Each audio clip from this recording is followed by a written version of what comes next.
Hola, nosotros somos estudiantes de la Universidad Nacional Rosario Castellanos de la carrera de Derecho y Criminología. Mi equipo está conformado por Kevin, Rodrigo, Giovanni, Marcos y su presentador David. El presente trabajo es para hablar de un tema urgente, en el cual exploraremos cómo mujeres víctimas de violencia de género han sido criminalizadas por defenderse, desde una mirada victimológica que nos permite entender su realidad más allá del ámbito jurídico. Recordemos que en México cientos de mujeres viven violencia todos los días. Algunas, al defender su vida, terminan siendo tratadas como delincuentes. A continuación, mi compañero Kevin hablará de qué es la victimología. La victimología es la encargada de estudiar a la víctima desde diferentes ángulos o posturas. Mi compañero Giovanni abordará qué es la violencia de género.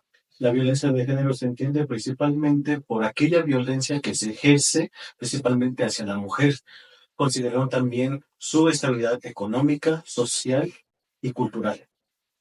Mi compañero Marcos abordará qué es la legítima defensa. La legítima defensa es repeler una agresión pronta hacia tu persona o hacia un tercero con el fin de evitar un proceso penal.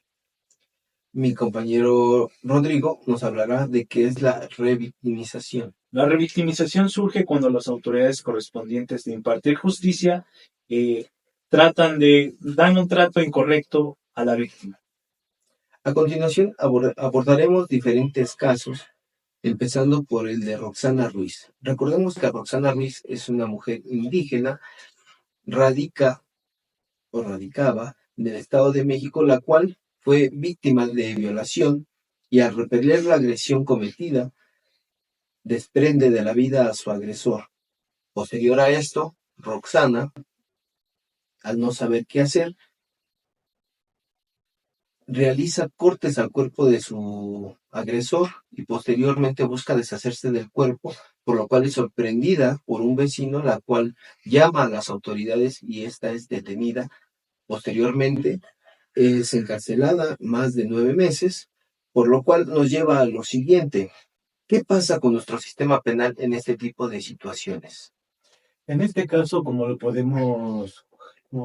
ya lo mencionó mi compañero David, en este caso las autoridades no tienen una sensibilidad adecuada para tratar estos casos, principalmente porque Roxana, cuando llegó el primer respondiente, que es el policía, y vio el cuerpo, se le inculpó de un inmediato y no se aplicó la violencia de género que sufrió ella. Recordemos que además, si bien ella pasa de ser víctima a victimaria, las consecuencias que puede repercutir el hecho de que una víctima tenga que pasar por este proceso de privación de su libertad tiene como consecuencias traumas, la criminalización propia y la lucha legal para que se le reconozca como víctima. Mis compañeros a continuación nos hablarán de 2 casos más, como el de Yakiri Rubio. Yakiri Rubio fue un caso en Ciudad de México en 2013, la cual fue privada de su libertad y fue agredida sexualmente por 2 hombres. En este caso, Yakiri Rubio actuó en legítima defensa, dejando sin vida a uno de sus agresores. Tras una intensa lucha legal, fue absuelta, ya que ella se le retuvo en prisión preventiva durante 3 meses y al final se le dio una sentencia absolutoria. Otro caso importante y también de renombre fue el caso de Andrea, originaria de Monterrey, la cual sufría violencia interfamiliar y el hartazgo llegó a su límite, provocando la muerte de su esposo por un cable. Este caso fue eximido porque se comprobó de igual manera la legítima defensa. Profundizando un poco en los temas, haciendo un análisis victimológico y una reflexión crítica de este tipo de situaciones, podemos entender que muchas mujeres que ya eran víctimas antes de llegar a este punto, ya sea que levantaran las denuncias previamente o que se conociera que eran víctimas de violencia, tienen que recurrir a este tipo de situaciones para salvaguardar su vida y a pesar de estas circunstancias son sometidas a un proceso judicial en donde se les priva de la libertad hasta poder determinar su situación legal. Esto obviamente tiene cargas emocionales, sociales y legales. Y podemos hablar entonces de una violencia estructural, la cual pues nos habla de una falta de respuesta oportuna por parte del Estado, así como leyes aplicadas con sesgos de género, que si bien nuestro sistema ya contempla este tipo de situaciones, las personas encargadas de impartir dichas circunstancias no tienen la capacidad, la sensibilidad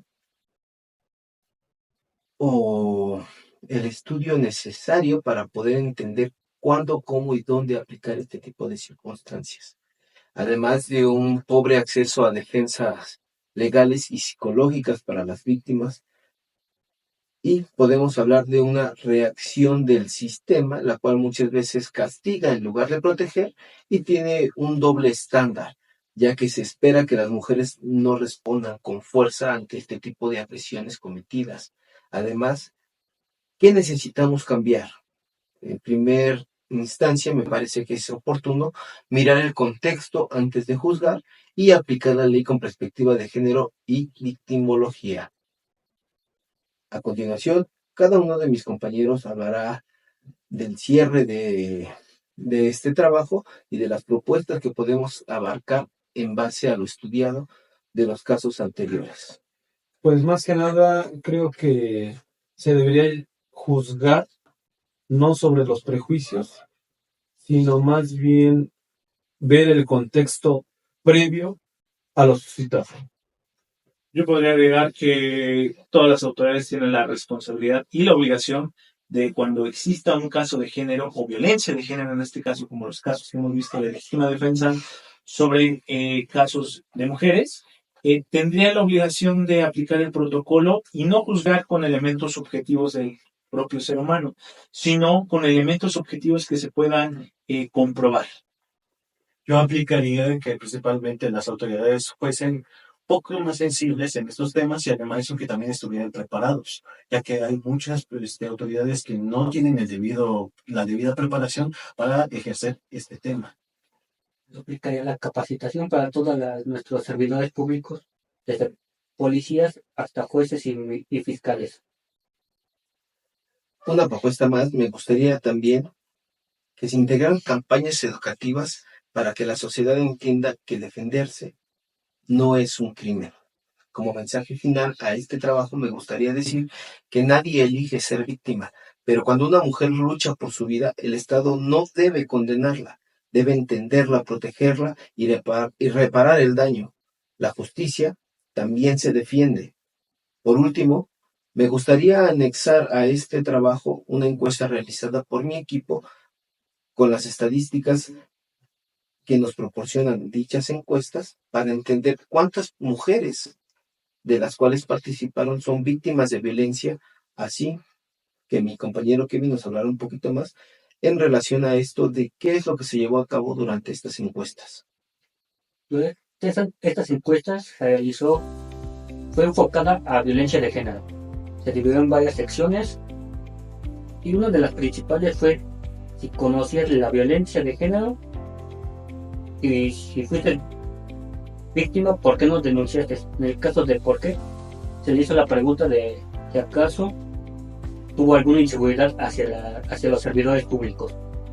Varios opinaron que sí, o por miedo o conocimiento de cómo son las autoridades, prefirieron mejor no denunciar este tipo de violencia.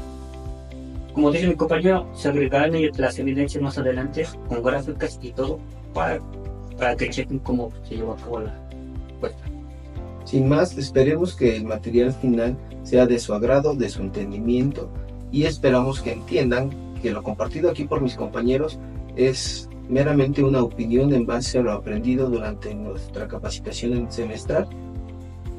Así que les agradecemos. Gracias. Gracias.